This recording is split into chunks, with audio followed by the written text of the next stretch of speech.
Hey, rock stars. If you've been on the entrepreneurship journey for a while, you know this feeling.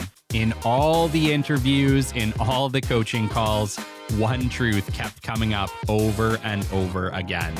Leadership is lonely. Business development is lonely. And entrepreneurship is lonely. You can't just talk to anyone about it.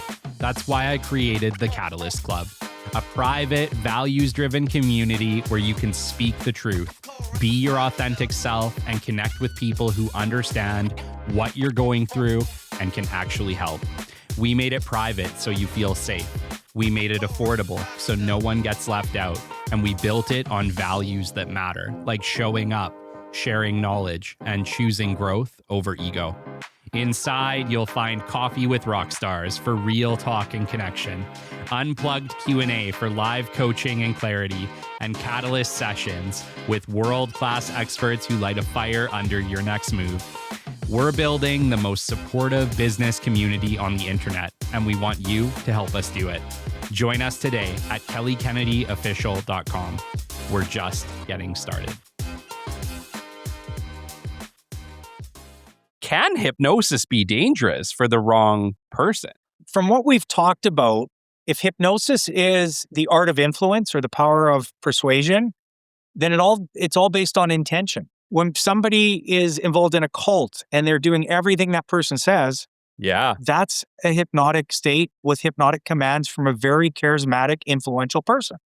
So if somebody that has ill intentions is saying, this is what I'm going to do, you don't have to look any further than what's happening in the world right now. And I'm not pointing fingers at anybody. I'm just saying, look at how hypnosis is everything. It's just a matter of degree. The great Mark Cuban once said, business happens over years and years. Value is measured in the total upside of a business relationship, not by how much you squeezed out in any one deal. And we couldn't agree more. This is the Business Development Podcast, based in Edmonton, Alberta, Canada, and broadcasting to the world.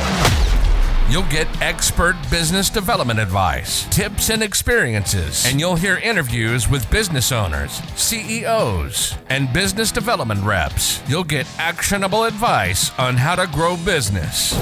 Brought to you by Capital Business Development, capitalbd.ca. Let's do it. Welcome to the Business Development Podcast.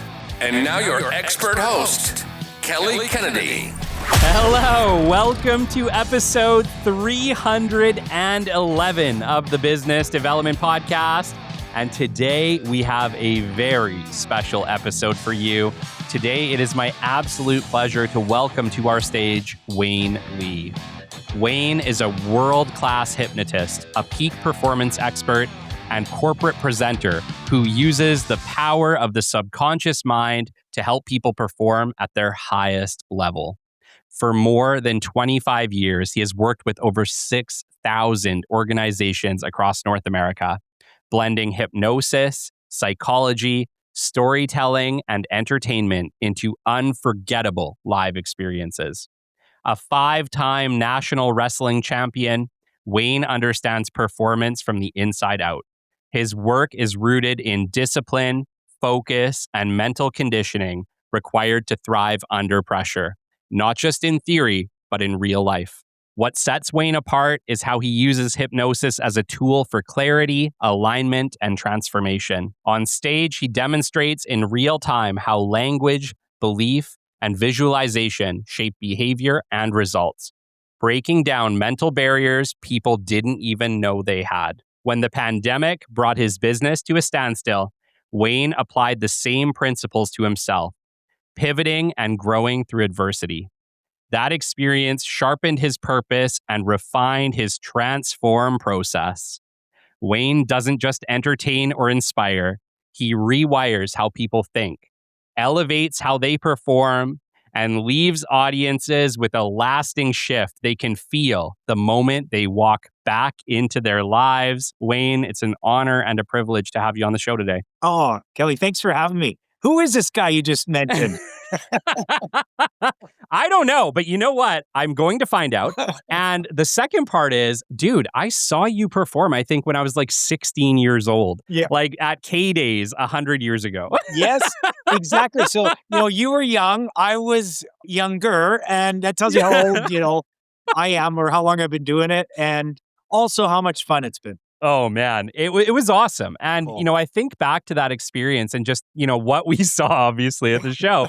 And it's just like, how is that even possible? So for me, as someone who knows absolutely nothing about hypnosis, I am super, super excited to learn about you and your journey and what is really happening. And, I talked about it before the show, but it wasn't that long ago. We had Jake Carls on the show. And he mentioned that he went through some mental challenges that were really hard. And the thing that he accredits to getting himself out of it was hypnosis, which is super cool and was my first introduction to hypnosis as a performance asset.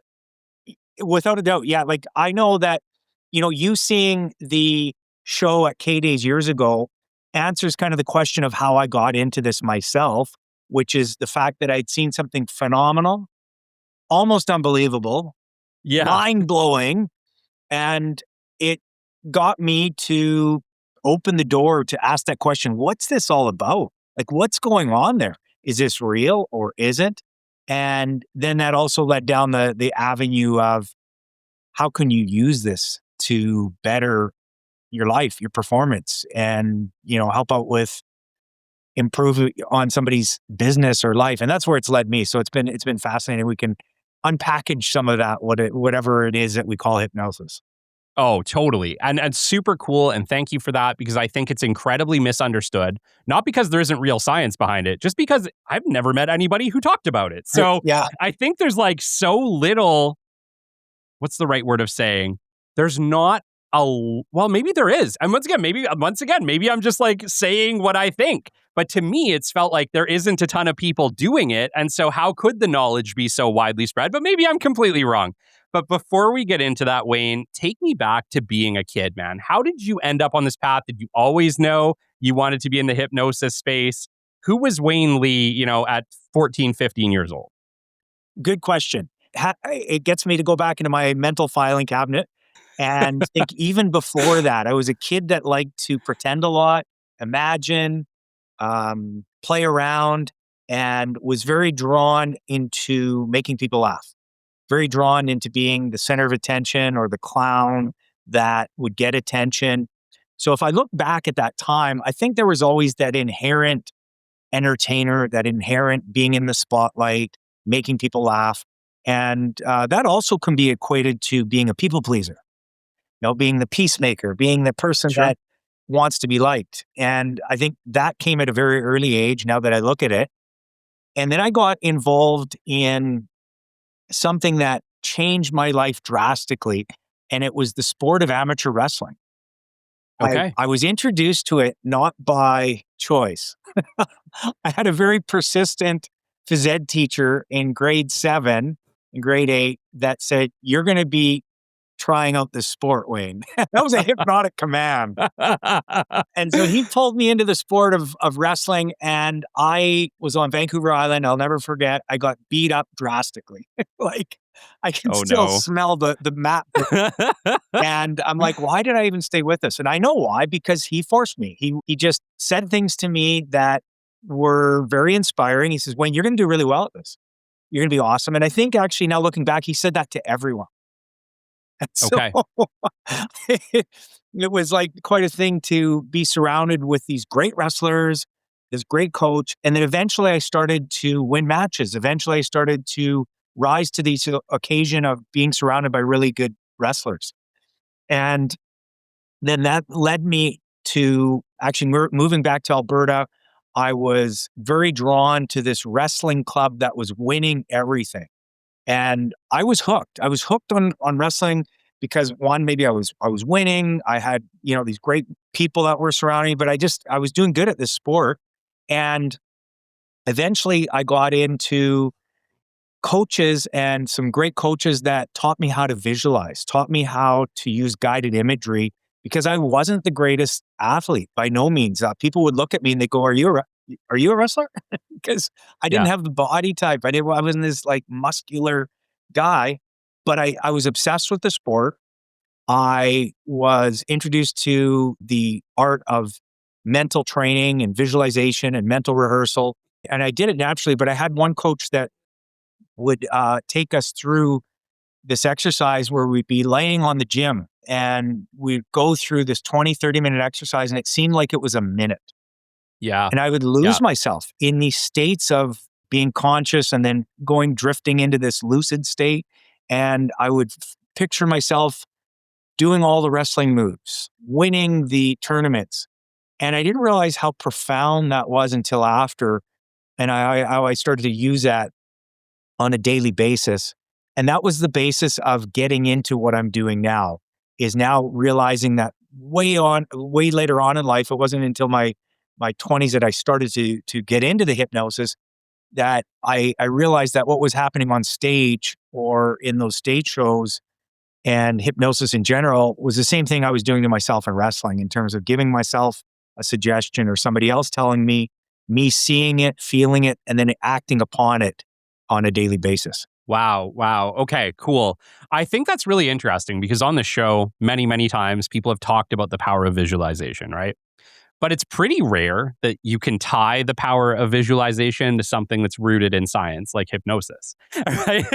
So I think this is kind of a cool idea because it's like people have always been telling us, well, we need to visualize more. We need to picture where we want to be. We need to picture how we want to feel. Feel it if you can, right? Yeah. And to me, as somebody who's kind of struggled with visualization myself, it's always to me felt a little bit woo woo. And I regularly find myself saying, well, what about the science? What's the science in this? But hypnosis is the literal science of visualization. Yeah. Is that a fair statement? Yeah. I think it's a great way to put it in regards to relaxing your mind and body so you're open and receptive to new ideas, pictures, images, and ideas that then lead to people's feelings that then propel their performance. So it is looking at, say, the studies they've done. And my wife says, when you are really practical on stage, you do these demonstrations, get into more of the science about it, because then people that want that science or that empirical evidence, that really gets them satisfied about what's happening. So they've done numerous studies that you can even Google or chat GPT about the studies of it and how the brain waves are in a different state, a more relaxed state, an alpha type state, where Yeah. people are in that flow zone, where people are more able to be effective, more able to perform at higher levels. And they're more able also to take new suggestions without resistance. Because part of it is that the way our mind operates in our subconscious is that it supports you in being right. It supports your Hmm. beliefs. So if we Yeah. have some beliefs that don't necessarily serve us from our childhood, a lot of times people will be more apt to argue for those beliefs than give them up and change their ways. Oh my gosh, I struggle so much when somebody like forces an idea on me.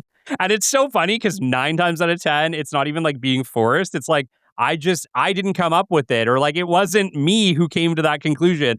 And it's so funny because my fiance Shelby will point out all the time. She'll be like, I told you you should be doing that 6, 8 months ago, and you didn't listen to me. And I was like, well, I needed to come around to it on my own.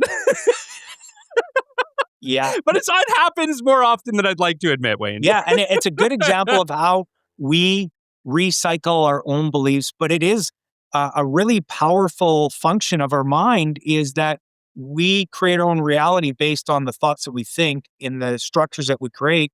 So in order to create new structures, we have to change our beliefs or the way we think in terms of, I want this and this is how I can get it. One example of that is like somebody that has a belief that there's never enough time. Not a like a really like negative self-limiting belief, but think about how it plays out in people's beliefs or in their behavior, where they're like, never have enough time. So even though they get tons of stuff done throughout the day, they have this thought that there's never enough time. So they'll never feel satisfied they got enough Yeah. done, and they'll prove themselves right. Yes.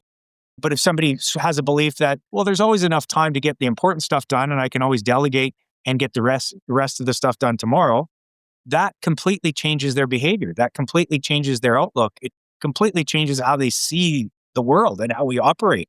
So when you want to talk about like a stock saying like your thoughts create your reality, I mean, that can sound woo-woo, that can sound so trite. And at the same time, it's so simplistic that it's so powerful because it is true. Yeah, and we're totally going to dive into that because I think there's a lot of things like that are contributing because, in that example you just gave, it really is the difference of living in anxiety or living in peace. And it's literally just a frame shift of your belief system.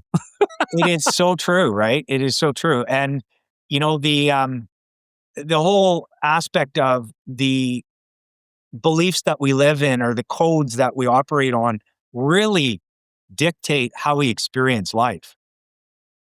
And when you look at are they serving you or not, when you can alter them and you can accept a new belief into your subconscious and act upon it as if it is real, that's ultimately what hypnosis is. Quick pause here, and thank you for tuning in and supporting the show. I want to recognize Hyperfab, a Canadian precision fabrication company built by the team behind Hypervac Technologies, supporting projects in both Canada and the United States. They focus on high-quality sheet metal, fast turnaround, and solving complex fabrication challenges when it matters most. Hyperfab is proud to be our title sponsor for 2026. Thanks for listening. Let's get back to the show. Whoa. Okay. Without even having to go on stage or be phenomenally impressed by this, people, look like they're sleeping or going out like a light. People are hypnotized or in a state of trance a lot of times throughout the day because they're operating on automatic pilot in this trance-like state. And the question is, what kind of trance is that? Is it one that's serving you or not? So the automatic state of operating is just our state of habitual behaviors. It's again, creating new mental habits to create the new performance. And a state of trance or that hypnotic state is just letting go or suspending belief or disbelief to accept a new way of thinking. It's like basically you're just taking the roadblocks out of the way to a new idea. Yeah. An easier way to putting it. Yeah. Okay, perfect. So I want you to take me back to being 20 because how does one become a hypnotist? Walk me through the transition from Wayne Lee wrestler to Wayne Lee hypnotist. Sure. So in between, there's a few little things I'll fill in there. One, my goal in wrestling was to make the Olympics. And I fell short. I had a very serious neck injury. And like I said before, there was a lot of things that I learned about the power of the mind. One was, just to create the backstory of the springboarding into hypnosis is when I was in grade 10, my coach asked me how well I wanted to do that year. And I says, I want to do real well. He said, specifically, how well do I want to do? I said, I want to make it into the finals of the Canadian Amateur Wrestling Championships. And he says, that's a great goal. He says, this is what you have to do. You got to train 5 days a week. You've got to wrestle with these guys. You got to go to these tournaments. And one more thing that's really important, you have to visualize that result as if it's already achieved. And so I took that to heart and I visualized that every day, right up until the point of the nationals. And making a long story short, I visualized it so much that I got into the finals. I achieved my goal. I was so ecstatic. And the guy that I was wrestling in the finals, I'd beaten before. So I thought, this is going to be easy. And whistle blows and I lose the match. Oh, no. I was devastated. But here's the key. And Glenn, my coach, said, well, do you know why you lost, Wayne? And I said, well, I don't know. You're the coach. You tell me. I was pretty upset. He says, well, what did you focus upon all year long? Getting there. Getting into the finals. And I never, ever did thinking about winning the finals. And so it was the whole aspect of how what you focus upon expands. What you focus upon is what you create. So the first part to that is the first step to getting anything or everything you want is about defining what you want and writing it down and visualizing it. And if you're not thinking big enough, you need to flex your focus. So my goal was always to make the Olympics. I mean, that was where I had this big goal. And I was on that road to doing it. And I had a really serious neck injury. And so the neck injury definitely was devastating. And at the same time, I thought there's more to this of how I can move forward in life, how I can take everything I did in wrestling and apply it to whatever else. So I became a school teacher. I wanted to teach school. I wanted to coach wrestling. And along the way, I had seen a hypnosis show in a nightclub. And that's the show I was telling you about. And I was there with my girlfriend at the time. And I'm watching this show and I'm just like in disbelief. I'm in fascination. I'm literally in a state of trance just watching it. And the hypnotist gives a suggestion. And the suggestion was he had everybody on stage think that they had lost their belly buttons. So I thought that was hilarious. I'm like, well, they got to see their belly buttons. They got to know that they have belly buttons. And I'm laughing so hard, I'm almost crying, but I don't hear anything from my girlfriend. And so I turned and I looked at her, and there she was looking for her belly button. She got hypnotized right beside me. Wow. And if it wasn't somebody I knew like that, then I probably wouldn't believe it. But I was like, sure. That was really that door opening up going, what is this all about? And this is so powerful. So at the time, I'm becoming a school teacher. Back up a little bit. I had a fascination also with some acting, some modeling, and some magic. I did magic as a hobby. So It was almost like this whole intersection of life came there, and it was like, I need to know what this is all about. Mm-hmm. And because I had that fascination with entertainment, I had seen the hypnosis, I was becoming a school teacher, I picked it up as a hobby, and that hobby grew into a career. Wow. The cool thing was that I had this great opportunity to test it out as I was self-taught. I talked to a lot of the hypnotists. They were telling me what this was about. And you want to talk about like how it's not accessible at this time, the information. At that time, there really was no internet. That tells you how long ago it was back in the 90s. Yeah. And so I had to do the research. I had to reach out to the experts in the field. They gave me their time. I had some mentors that showed me the way. I started to do it, and I was fascinated when I was working at a group home, and the first 3 people I got hypnotized that I ever did were kids at a group home doing relaxation techniques with them. Okay. And I did a little bit of a show, and at the time Michael Jackson was very popular, and I turned one of the kids into Michael Jackson. And to this day, I think he did the best Michael Jackson rendition ever. So at that time, I was very fascinated with not only the feeling of being out there entertaining and knowing that this works and I could do it, but I just knew that there was something more beyond the entertainment. There was this sense of how can you use this for empowerment? And so that has been my life mission since that time, is to entertain, educate, and empower people. And as I picked it as a hobby, and I started to do shows, and I started to morph this into presentations, I transitioned out of teaching. I taught for about 2-3 years. And then I went on the road and did this full time. And that was 30 years ago. Wow. Okay. That's amazing. Was there anything when you were first learning that really surprised you about it? What really surprised me is, and to this day, it still fascinates me, is when I started to ask people if they wanted to get hypnotized, my skill set was like, obviously not as good as it is now, but I could ask somebody to get hypnotized, and I could take one person that would take literally 5 seconds to get hypnotized, and then another person that may take 10 minutes, or they didn't get hypnotized because they needed more time, or they needed to be educated. So to this day, there's still this fascination that there's certain people that are so receptive to hypnosis. And my understanding, because again, it's like different experts will tell you different things, that there's about 10 to maybe 12% of the population that are highly responsive to hypnosis. And to this day, they are just the natural ones that can get on stage, and I could say sleep and they go out like a light, but they're not sleeping. They're just in a very deep state of relaxation. Yeah. Well, you mentioned earlier on when you were at that show and your girlfriend's looking for a belly button, right? Like, what was the difference between you and her? Why didn't you end up in the exact same state? Yeah, because she was one of those people. Okay.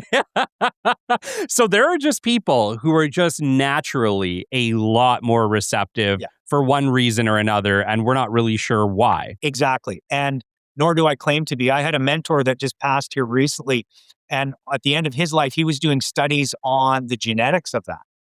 Okay. Of something in the brain that could be attributed to them being that hypnotizable. So that was in the works, and there was a lot of evidence that was supporting that. Some people say, well, people that are just highly imaginative or really good at meditating. And to be honest, I can go on other people's research and the scientific evidence that exists, but I'm a lot more confident to say out of the millions of people that I've hypnotized, I'm very proud to say only 3 people have never woken up. Glad you're Only laughing. That three. is a joke. Want to make sure people are engaged.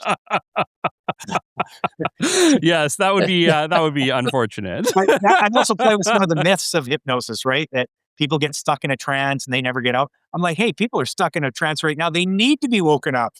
Yeah. So Well, it's fun watching the shows, right? Because like you mentioned, you see people in the crowd go out. You see you on stage, and usually you obviously have people who volunteered to come up there, but not all of them are necessarily going to be receptive. And so you kind of see you go down the line, and then you're like, oh no, this one's not working. We'll get that one out, right? yeah, exactly. It's a law of numbers. Yeah. And I'm going to go Yeah. back to, I'm going to circle back to why this is important and what people see and the impressions they get in terms of, oh my goodness, that person goes out like a light. I don't, so I must not be able to be hypnotized. Now, playing on that or addressing that, everybody can get into a state of hypnosis because as soon as you close your eyes and you get into a state of visualizing, or even like you said, you're not great at visualizing. Is that what you said, Callan? No, I can visualize. I guess I've just struggled with the reasoning or the effectiveness of it. Like to me, it's felt like, well, why? Yeah. But actually, I'm on the other side of it. I can visualize very well. And sometimes people think that they have to visualize a certain way. And it's almost like when they see people up on stage, well, I can never get to that state. Case in point, when I got into this, I wanted to get hypnotized up on stage because I wanted to know what it felt like. What was happening? And Yeah. so my idea of it was, I'm going to black out. I'm going to go into this deep trance, not know what's happening. And it's the exact opposite. Myself, even though these people that are 10 to 12% of they call them somnambulists or floppers because they just go out, they're never asleep. They just look like that. The fact of the matter is that you're always aware, you just don't care. And when I went through it, I realized that I got kicked off stage like 3 or 4 times. And then when I went on stage, I said, what if I just relaxed my mind, my body, and I accepted the suggestions and acted upon those suggestions? And that's exactly what happened. I relaxed without thinking I'm going to go to sleep or black out. This fellow told me what to do. As my eyes opened, he would give me a particular command and I would just feel like doing it. And Yeah. I thought, what if hypnosis is when you accept a suggestion and you act upon it as if it is real? And that's what hypnosis is. And so again, it goes back to how people are fighting their own beliefs, how they're arguing for their own beliefs or limitations. And when people let that go and they just, let that go because they've made a decision and they've chosen to let that go, then that's hypnosis. So the fact that somebody can relax their mind, their body, visualize, they pretend, they imagine, they're doing it. But a lot of times they need validation or they need some education on it because some people think, well, I can't be hypnotized, or they're scared of being hypnotized. When the fact of the matter is that they're pretty much doing it throughout the day. It's just that they're in a state of hypnosis, which is focused a lot on the negative. So a state of hypnosis is just narrowing in your state of attention or focus so you're not distracted and you can accept suggestion. You can learn at an optimal state. And a lot of athletes have used it. A lot of business people have used it, as you mentioned. And if Yeah. you even Google it, they'll talk about Einstein coming up with his greatest ideas in hypnotic states. Oh, wow. Okay, cool. So you've kind of gone into what it is and what's happening. I guess for me, one of the questions that I have is a lot of the times, especially at shows, people are doing things they would have, I don't think, once again, would they have or wouldn't they have? I don't know who they are. I can't make their decisions for them. But it does appear that they are doing things that they typically would not do just cuz, right? Like, is that an easy way of putting it? They wouldn't just hop up on stage and pretend they're a chicken or pretend they're not wearing clothes or whatever. Why is it that you are able to remove that like ego block? Yeah. Right? Because that's what it kind of feels like. It feels like the ego block is gone. And for a while, they can forget maybe that there's repercussions or that other people are watching them. How is that happening? Well, first of all, they've already decided that they're going to be up there. Okay. So that in and of itself has got them to take action. Now it's the process of influence where they are going to relax their mind through the power of suggestion, which are words that are put together to make a command that are influential in their mind and their body. So I give them a suggestion, which is, again, when you hear the piece of music, you're going to become the greatest dancer in the world. Yeah. So they're like, no, I'm not consciously, I may not, no. But then they hear that music and that is like a mind trigger to fire off that hypnotic command. Yes. You're going to be the greatest dancer. And then that is showing people that the subconscious rules the show. That even though consciously you're like, well, I should be getting up in the morning and going to the gym and all that.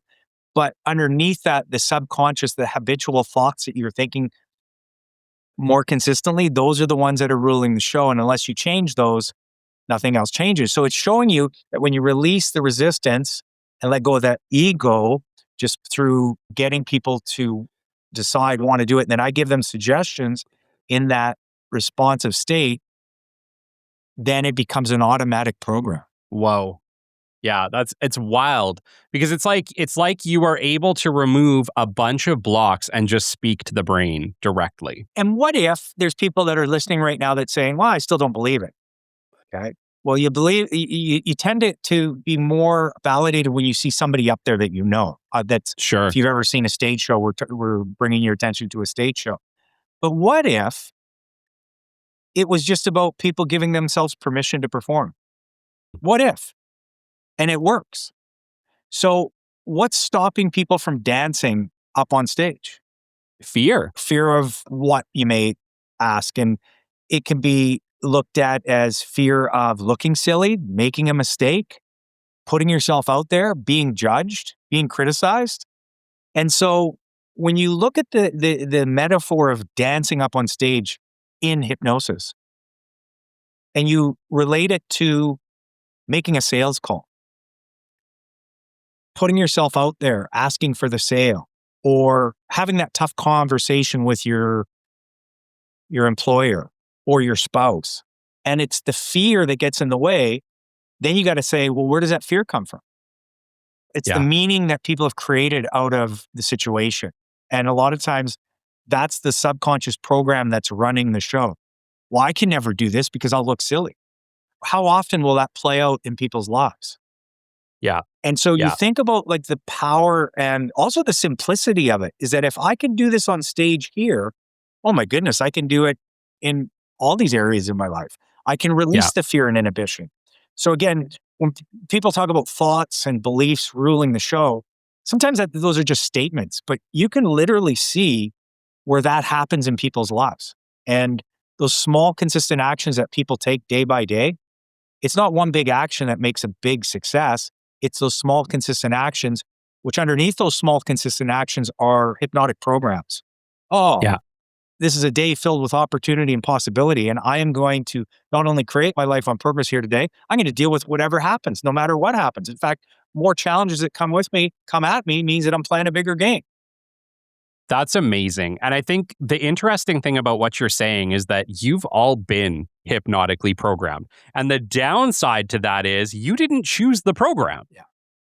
And so like what you're saying about hypnosis and maybe seeing a professional like yourself is that like, what if you could choose the program?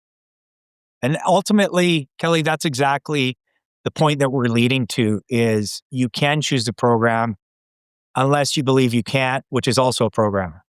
Yeah, because either way, you're right. Exactly. So I've said it on the show so many times. Whether you believe you can or you believe you can't, you're right. one great reframe or great way of looking at things is looking at life as a game, like as if it's a game. Because when you look at that, you can have fun, you could be playful, you could be adventurous. Two situations like even going through COVID and people being like paralyzed and other people thriving, even the same type of employment or jobs that they have, people have two different experiences. And it really is because of a mindset. I mean, I just had lunch with a good friend that is in the production business in live events. And during COVID, he pivoted. And it wasn't that he wasn't struggling. He was like, oh my goodness, we're struggling big time. Yeah, what can we do? How can we solve other people's problems during this? And he thrived. His business thrived because of it. And there was people that did not, and their business was shut down. And so that mindset and how you look at things really is primarily been determined by a hypnotic program that we've learned. And a lot of that comes in our childhood from the time Yeah. that we're really young till 12. And you can understand, oh, there's the program, and you can give it some attention, realize it, but then you can change your program. You can understand that it doesn't have to be that way. I want to spend a minute there because I think there's something there that I would like to explore with you. How are we being hypnotically programmed by life? I think that it comes down to, first of all, and I want you just to hear me out on this. There's more variations of this, but a lot of times people come from a victim mentality. I like to call the opposite of that a victor mentality. Okay. So, and I like to do some woo-woo here and call it the victor or victory vibration. Love it. So you're giving off these vibes and this energy that is either in victimhood or victory, that you can handle anything, you can deal with what emerges. And so when people have been victimized or they come out of life and they are always playing the victim card, they will attract more of that in their life. So down the road, they'll say, see, it was the media that did it. See, it was the economy.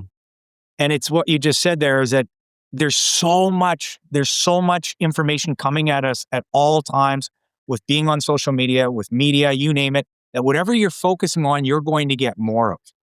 Yeah, it's like when you focus on looking for punch buggies, you see punch buggies everywhere. Yeah. So right? the same It's is not that there are less cars or that there's more or less of them. It just happens to be what you're seeing. Yeah, exactly.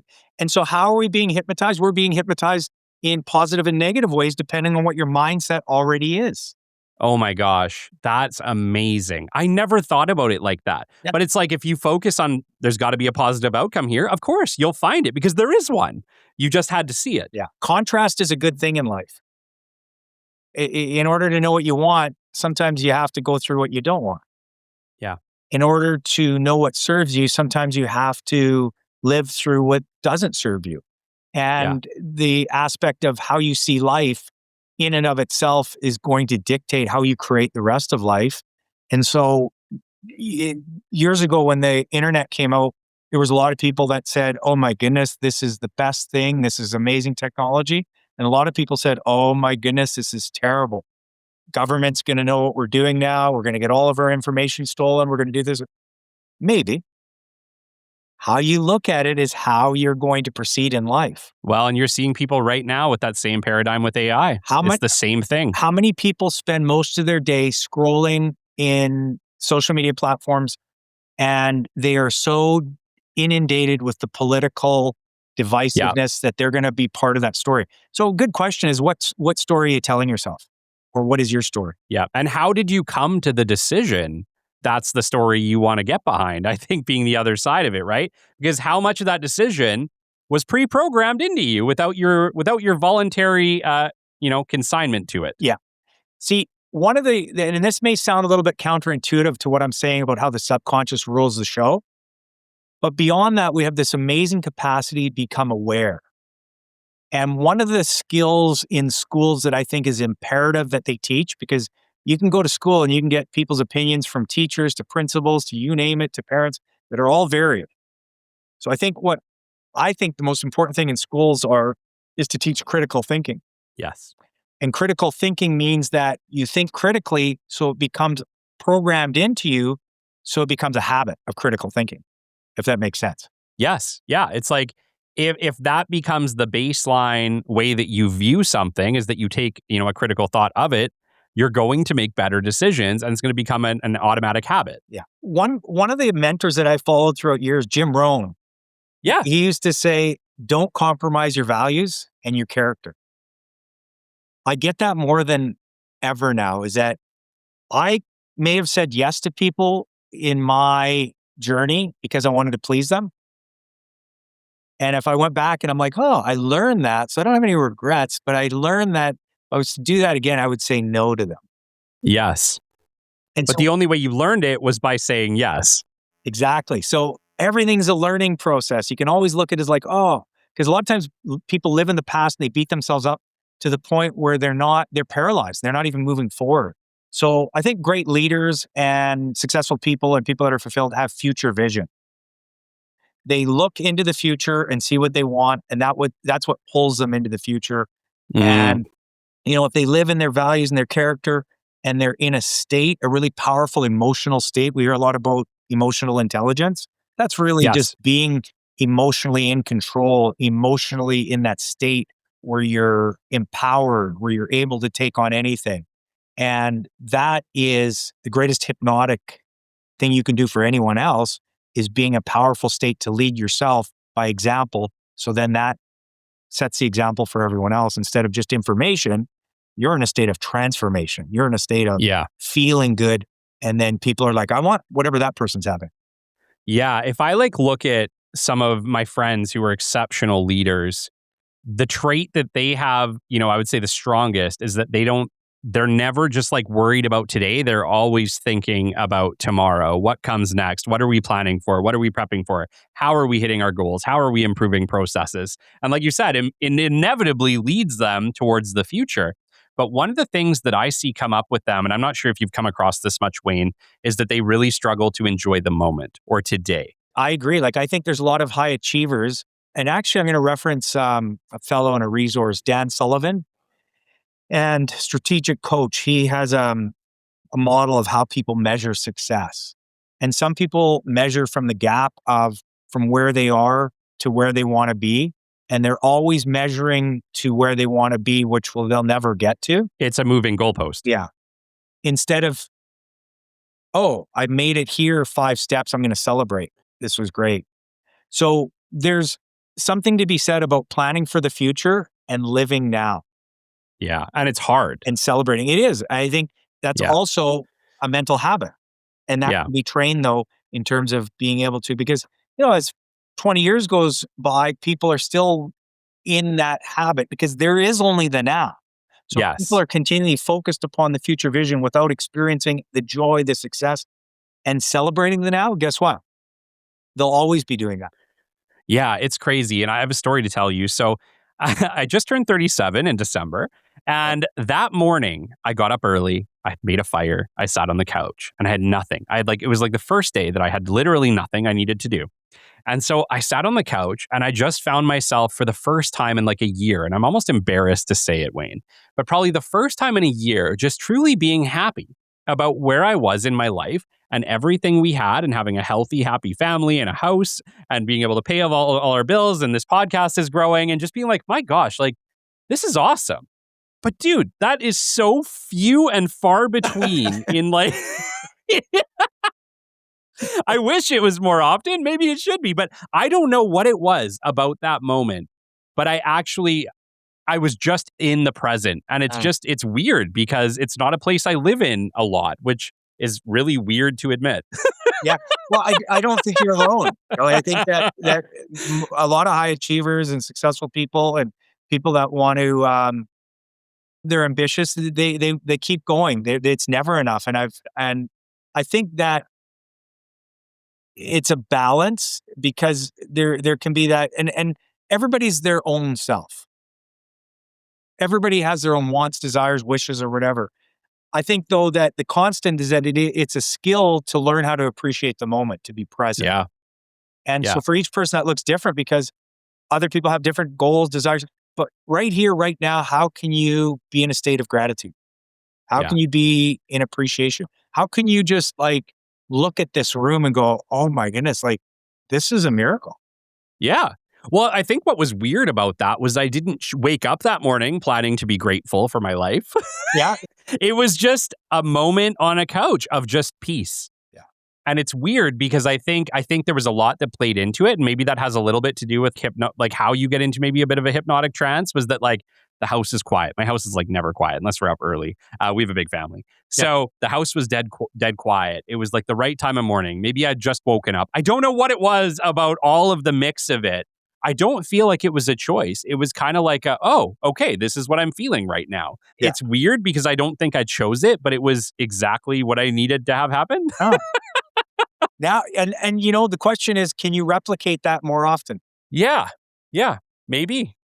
Yeah. And I think that's part of the mental training that comes with elevating, one's performance, no matter if you're an athlete, you're a mom, you're a dad, you're a spouse.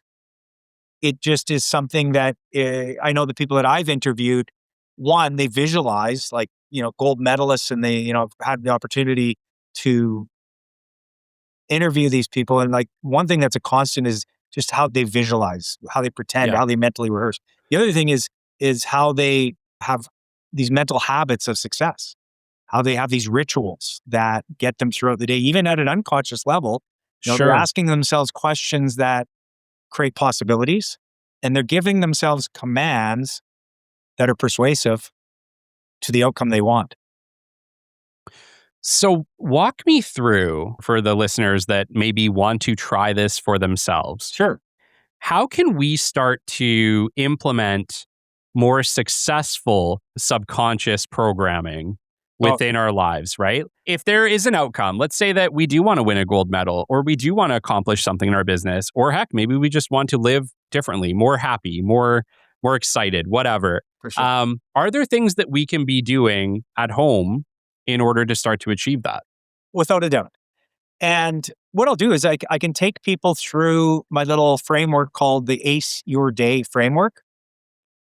And it is very simple in regards to something that can take 5-6 minutes. So they're programming in not only what they want, they're programming in strong, powerful identity to go out and achieve it. And I'll just back up and say that a lot of times people will want something, but they have a belief that they need to get to a certain place before they're happy or before they are successful. Sure. When they got it backwards, is that if they have it in their mind where their identity, their subconscious identity is already that person, then they'll go out and achieve the results. Like what Jim Rohn was saying about your character. If you see that person that is that gold medalist, then you will then feel the feelings, exhibit the actions to then create that result. But a lot of people will want something, but they don't see themselves as good enough or strong enough or successful enough to do that. So they'll always default to their identity. Yeah. Well, it's about creating that strong subconscious identity.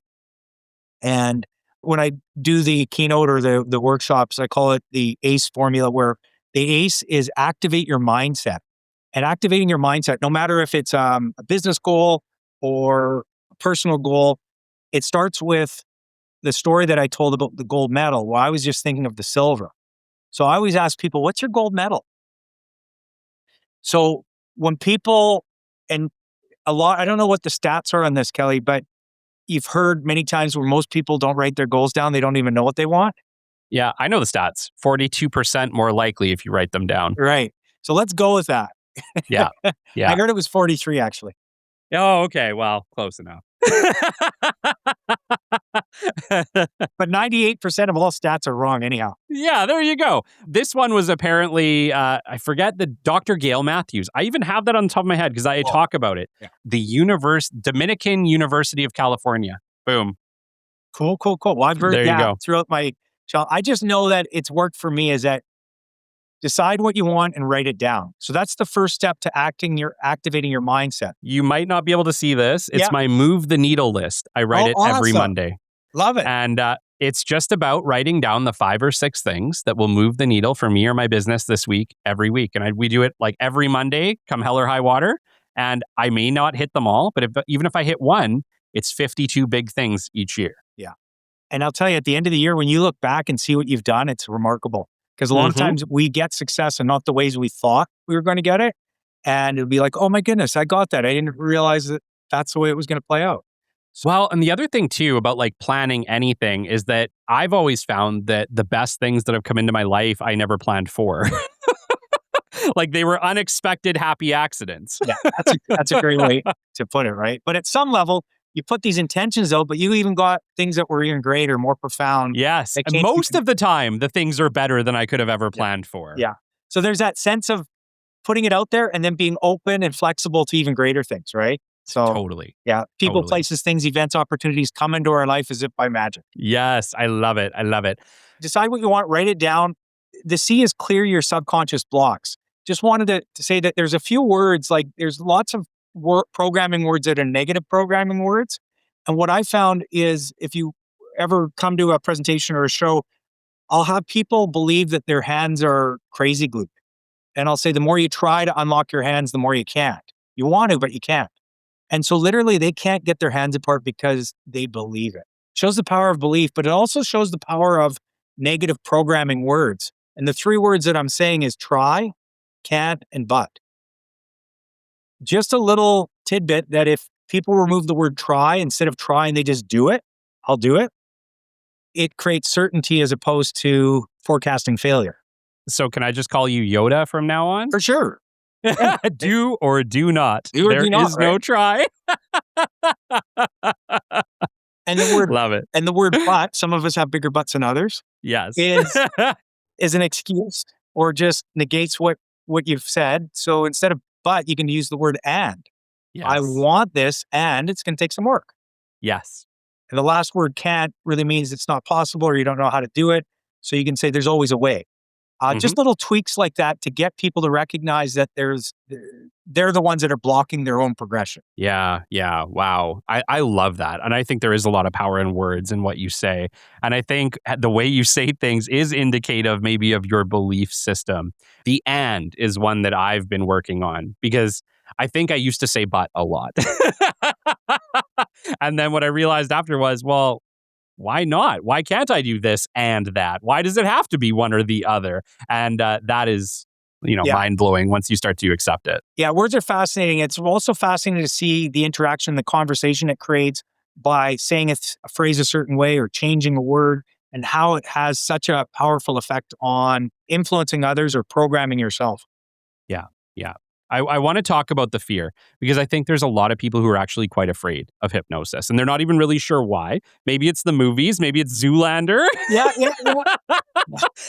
And I think maybe let's talk a little bit about what is true regarding hypnosis and some of the things that they've seen that maybe isn't true but makes for good TV. Yeah, for sure. Yeah. So one of the things too is one of the things that I touch on is the benefits of hypnosis, where I talk about 1 hour of hypnosis feels like an 8 to 10 hours sleep. Wow. When I tell people that, they're like, yes, I want to be up there. So the fact that when you get hypnotized, you're recharging the battery, you're letting go of negative thoughts and stress and tension, that right there is a powerful motivator for people to do it. The thing that sometimes people fear is the fact that they're going to be in a trance and not know what they're doing. And I always like to use the phrase that you're aware, you just don't care. So you're in a state where you've released fear and inhibition, so you're open to suggestion, because fear is like, I'm going to lose control or I'm going to say something I don't know what I'm doing. So that doesn't happen.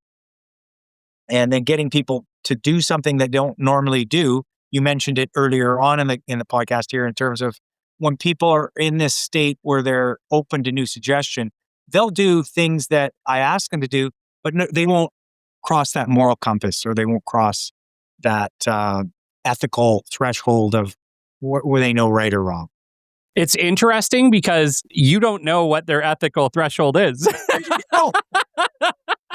So it's like, you could be like, go steal that guy's watch. And this person would be like, no. And the other one would be like, yeah, no problem. So then they shouldn't have anything to fear. It's just everybody else. Yeah. It's interesting. Okay. So from that standpoint, just out of curiosity, yeah, can hypnosis be dangerous for the wrong person?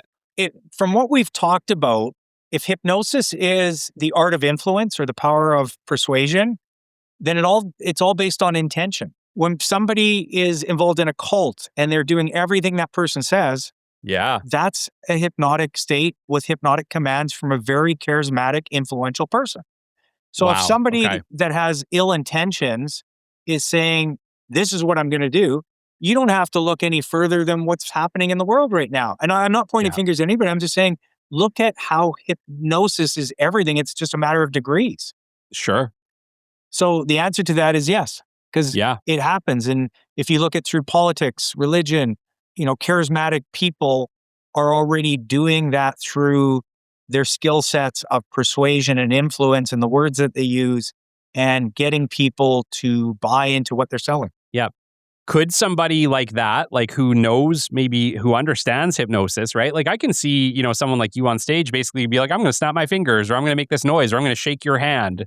and you're able to put people into a hypnotic trance. It's quite incredible. Yeah. What is happening there in that moment? Because I wonder if there's people that are basically hypnotizing people, don't even know it. Yeah. Well, I think in a stage setting, people are in that setting. They know that they've come to that. They've given permission. They've decided to be up on stage. And again, there's that 10 to 12% that makes it look phenomenal. Yeah. So they're doing it, and it's a ritual of me shocking them into a state of letting go and submission. So the answer to that is that looks very phenomenal. Yeah. But there's a lot of covert hypnosis that's going on. Could you imagine if I walked up to anybody on the street and I hit him in the head and said, sleep? They'd probably turn around and belt me. That makes sense. It's very conflict. Yeah. So, like what you're saying is there's been steps along the way. That's not the first interaction you're having with them. And a lot of times people that have been hypnotized before, when they come to a show and they go out at their table, that looks phenomenal, but they've been in that state. They've created that mental habit. Not pointing fingers, but you ever seen any faith healing, like in churches and that, where people are getting hit on the head and they're like, yeah, I haven't, but yeah. But I know what you're talking about. Yeah. It's, like if you didn't know any different, it's the same thing. It's the power of suggestion, the power that they are believing in something, and that dictates them being so fascinated by it. Yeah. No, it's super, super interesting. I guess, the question I had is like, could you have a Zoolander moment? Could you have something like that? But the answer is like, unless that's who they were, it's probably pretty unlikely that you are going to convince someone to do something that they're not comfortable with. Yeah. If you look at, say, in industries and say professions like sales, a lot of sales trainers will take NLP, neuro-linguistic programming. Okay. And the main model from that is hypnosis. Milton Erickson, who was a great hypnotherapist, and they basically stripped down his language patterns to then teach it in the science and the art of neuro-linguistic programming to influence others, to become a better communicator. The true art of influence is having you come to an idea and believing that it was your idea. Yes. So if I said, you have to do this, you're like, no, we have a natural resistance built in. And totally. It keeps us surviving. It keeps us thriving. When somebody like myself can bypass your resistance, that critical faculty, that's hypnosis.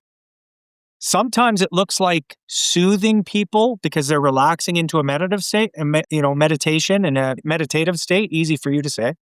And sometimes it's shocking people to say, what's your name? How many fingers am I holding up? Sleep. And then they go into it because they submit by letting go in a confused state or a shocked state. And it's a natural state, though, of just letting go to be receptive. If we didn't enter these states of hypnosis, we wouldn't be able to learn. We wouldn't be able to communicate. We wouldn't be able to converse with ourselves because we'd always have to be thinking instead of accessing the subconscious or putting things into the subconscious, which is a brilliant, perfect tool. It's just we have to know how to understand how that operates and how we can change our beliefs, how we can change the programs through ourselves, giving ourselves suggestions or listening to great people that we are inspired by. And really, that's how we all grow too, is being hypnotically influenced by people that we are inspired by. Yeah. I love it. And, we touched on it at the beginning of the show where I hate being told what to do a lot of the time. And it's funny because a lot of the time, to be honest, the things that are being suggested to me are actually really great ideas. Like you said, it's just the fact that I didn't come to it on my own thinking. That doesn't mean I don't come around. I think regularly I come around. Yeah. But on the nose, when I hear an idea or a you should do this or a why aren't you looking at it this way, immediately it's like, screw off. No, I'm going to do it the way I want to do it. Yeah. Even if it's a great idea, even if it's something, I have to think about it, come around to it, explore it, and then say, oh, maybe that would be a good idea. And then at that moment I do it. And like I said, Shelby just hates it. She loses it on me all the time. I told you that 6 months ago. Well, it took 6 months for me to come around to it. People say, Wayne, do you hypnotize your kids? I'm saying, I haven't figured that one out yet. That would be useful. They hypnotize me. So it's usually the people closest to us that we've got that resistance. And Totally. with that being said, like the perception of like when I'm on stage and I get people into that state, they trust me, they see me as an authority. So they're already there. Yeah. So when you think of how does that play out in society, well, some people hold so many people in high regard that they don't even question what they're saying. They're just accepting their ideas and their concepts blindly. So when you want to talk about the parallel of me hypnotizing people on stage to when they're in that state, I don't have to be fancy with my language and covert. I can be very direct. On the count of 3, you're going to hear the piece of music. And when you do, you're the greatest dancer in the world. That's pretty direct. Yeah. And they're in that open state. They're cracked open so they can, if I said something that, again, was in totally disregard with their moral or ethical beliefs, yeah, they're going to be like, no, I'm not going to do that. So think about that then in society, like who are we holding on a pedestal?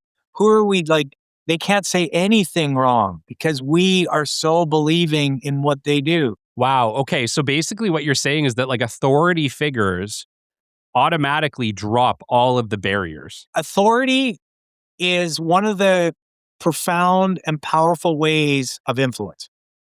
So when you become like such an authority, because you're an authority, that in and of itself is very hypnotic. That's so weird to think about. Yeah, well, you think about our parents, you think about people that you grew up with. A lot of those times, those are the people that have hypnotized you with programs. Sure. Yeah, you just don't realize that that's what's happening. So what if I wasn't a hypnotist, Kelly, but people walked into this venue and there's a hypnotist going to be there. And I stood up on stage and said, I am Wayne Lee the hypnotist. Now, keep in mind, let's play along. I'm not a hypnotist. Okay. I've never done it, but somebody trained me before to act as if I'm the greatest hypnotist in the world. And then I went out there and I acted as if I was. And people went up on chairs and I said some things and all of a sudden they started to go into that state. Yeah. And then I gave them suggestions. Is it because I was a well-trained hypnotist or it was because I acted as if and they believed in it? You embodied it and it was believed. Yeah. So there's something great. There's a great power to the concept of acting as if. Yeah. And when people act as if, it's one of the things that creates a new subconscious identity. So they step into that role, even if they haven't figured everything out yet. It's one of the things that throughout the whole presentation or the show that I bring attention to is the concept of acting as if you're already confident, acting as if you're a great public speaker. Because if you really look at the process of learning, you're acting as if anyhow. Yeah. Most people are just acting as if they're scared shitless. Well, that's what I say. I say the difference between feeling like an imposter with imposter syndrome and actually being that thing is usually just repeating that thing a few times. Stage time. Right? Like, Yeah. That's it. Eventually, your brain can no longer call you an imposter if you're absolutely crushing it at the thing you're supposed to be an imposter of. And isn't it interesting how there's like people that are phenomenally great at what they do? Like we see them as phenomenally great. And yet, if you were to get them in a room, they could be very insecure. Yes. And they're living their life like that because they're trying to make up something that they don't feel that they're enough of. And it's part of the reason why they are so damn good. And at the same time, they could do things differently where they could act as if they're already whole, complete, and perfect. And that they can create their life on purpose without having to that. I think it's a choice in many cases. Not always easy, yet it's something that they can embody because my belief is that we're all gifted. We're all these beautiful people that have these unlimited gifts and they're all different. And we have so much reason to be here because we exist. And so when you live from that point, you can create on purpose from a state of joy as opposed to a state of fear. Not saying that fear doesn't exist. Fear does exist. It's how you utilize it. Oh my gosh, man. We could talk for hours. I have so many questions. And so little time. In this case, we really do have little time. I'm not making it up. But one of the things that that keeps coming to my mind is like in the case of Jake Carls, right? A man who's incredibly successful, done very well. and experienced some very real emotional challenges, ran himself into bad burnout, got injured, couldn't like get himself out of this like horrible negative mindset that could have completely derailed his life. Yeah. I think did for a period of time. Saw a hypnosis and found, or saw a hypnotist, sorry, and found a way out. And it's like, Yeah. wow. Like that story of its own is incredible because anyone who knows Jake Carls knows that this guy is exceptional. Yeah. And it's like, how is it that we can end up in these negative loops that can derail us so bad?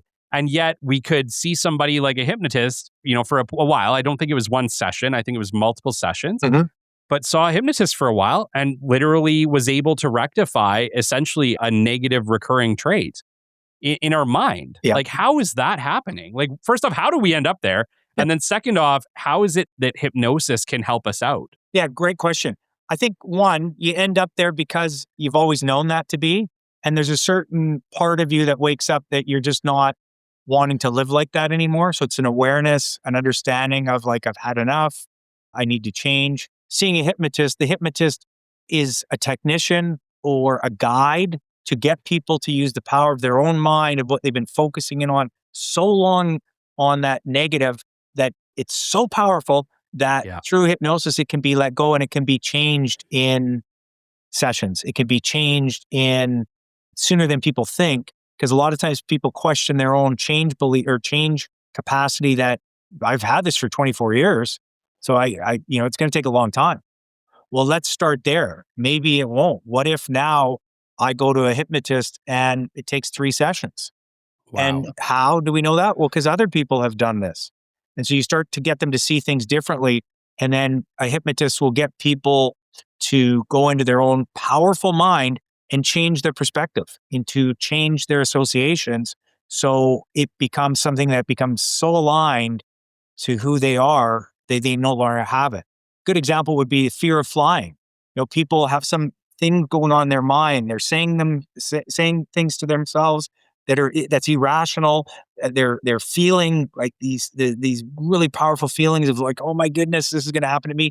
So they're blowing things up in their mind. So a hypnotist can guide them so they shrink those things, that they contain those things. They can do it really quickly. And our mind likes change fast.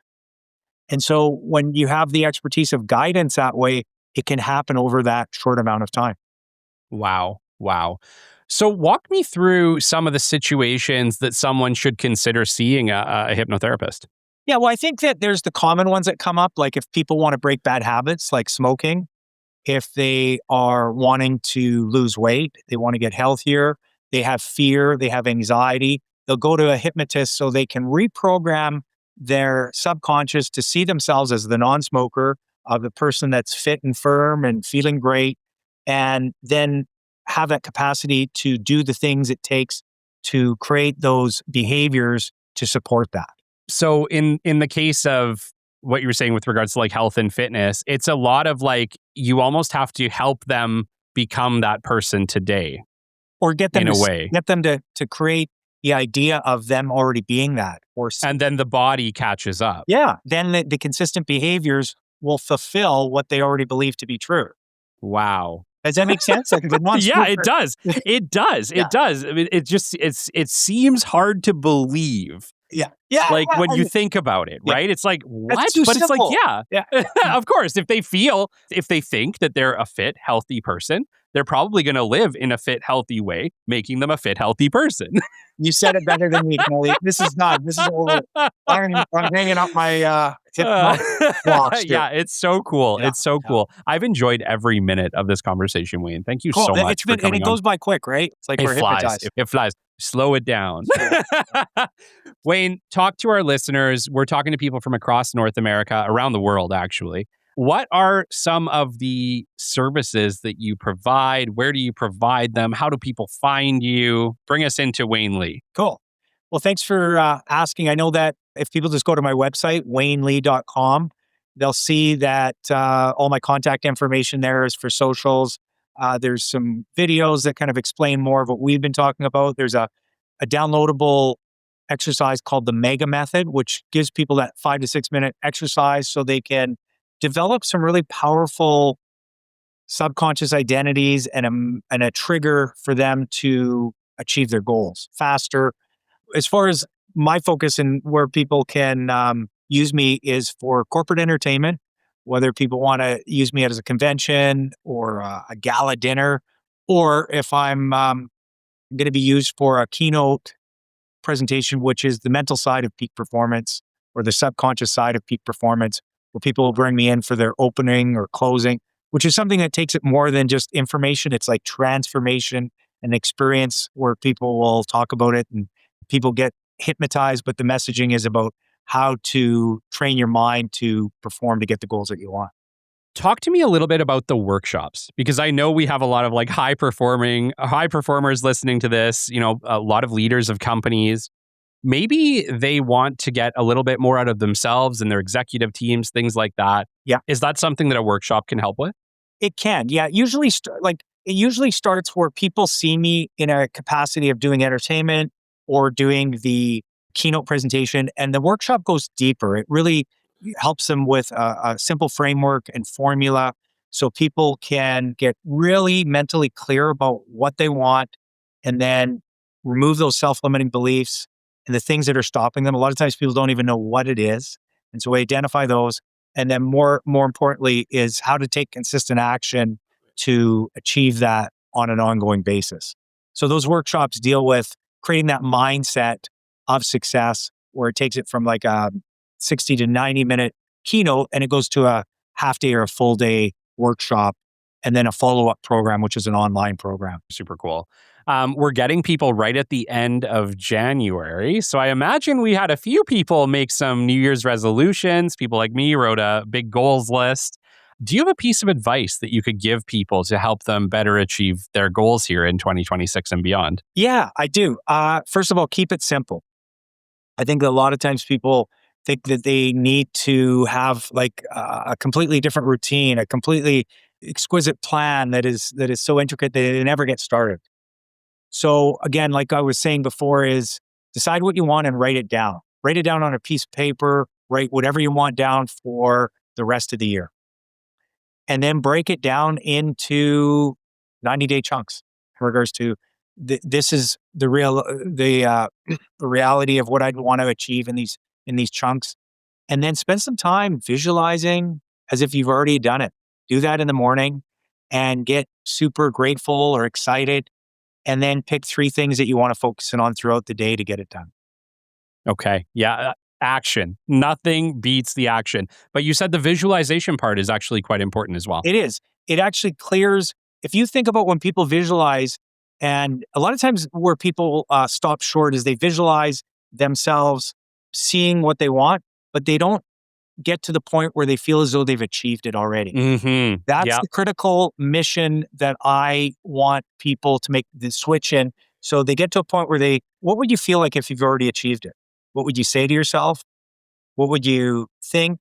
What would you smell even? Get all your senses in there. And that gets people to change their subconscious identity because a lot of times people are looking at what they want and it's from that point to, oh, it's way over there instead of coming from that point. And that's where the hypnosis comes in so they can start to believe that in their mind, their body, their heart, and their soul. And I think you can even hear my excitement level pick up because that's what makes the difference is people believing that they're already it. Yeah. And I think maybe the other side to that is that you're not necessarily going to feel it the first time you visualize it, right? You train it in. Like it's gonna take multiple times, like anything. It's consistency over time that makes it successful. The word I love to use is pretend. Pretend. Kids can pretend. They're so good at it. Yeah. I'm envious of my kids' ability to pretend. And even close your eyes and get your body into it and feel it and move around as if you're doing it. Because that feeling state, that flow state is always accessible. And we're our worst critics. So act as if you're already that thing, that person, and be it. Be in that state and do it consistently for 5 to 6 minutes every day. And what if I told people that if they did that, they would get all of their goals this year? Most people wouldn't believe that. So they don't do it. They don't even start. Yeah. So start out with that, be consistent. Don't beat yourself up, give yourself credit, and celebrate all successes. Wow. Love it. That is the point where we end the show, Wayne. Awesome. This was exceptional. Thank you so much. It's been a pleasure meeting you, getting to know you over this short period of time. And I look forward to our next conversation, man. Yeah, me too, Kelly. It's been awesome. Like, everybody comes into your life for a reason. And obviously this meant to happen here over the last couple of months. So I look forward to carrying on the conversation. Yes, absolutely. Like I said before, we do have people listening from around the world. You do travel, correct? Yes, yeah. Most of If my someone work, wants you in Hawaii, you will hop on a plane and enjoy a beautiful not vacation. a place to be, but I'll do it. Amazing. Yeah. Okay. Well, that takes us to the end, Wayne. I'll make sure that all of Wayne's links are in the show notes, his LinkedIn, all that fun stuff. It's been a pleasure. Awesome. Thanks for having me on, Kelly. Until next time, you've been listening to the Business Development Podcast, and we'll catch you on the flip side. This has been the Business Development Podcast with Kelly Kennedy. Kelly has 15 years in sales and business development experience within the Alberta oil and gas industry and founded his own business development firm in 2020. His passion and his specialization is in customer relationship generation and business development. The show is brought to you by Capital Business Development, your business development specialists. For more, we invite you to the website at www.capitalbd.ca. See you next time on the Business Development Podcast.